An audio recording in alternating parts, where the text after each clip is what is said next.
How to lock Messenger app on Android. Hey there everyone, welcome back to the Skytech Studio, and today's guide I'll show you how you can lock the Messenger application on Android phone to take your Messenger security to the next level. It's super easy, so let's get started.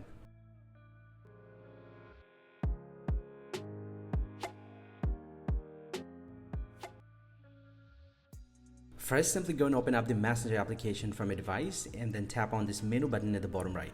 And then go and tap on settings. And under the settings, you just need to scroll down and tap on privacy and safety. And here we get the option called app lock. You just need to tap on this one and you just need to enable this feature and make sure you have enabled the fingerprint lock on your Android phone, and it will record your fingerprint. So I'm going to get my fingerprint here and the app lock will be enabled from here. And also you can select your screen lock time as you prefer. So I'm going to keep it default 1 minute after leaving the Messenger, and it's pretty much good to go. And from now, every time you open up the Messenger, it will record your fingerprint in order to get into this one. Hope you find this very helpful, guys. If you do, please drop a like and subscribe to the channel. See you guys around, and thank you very much for watching.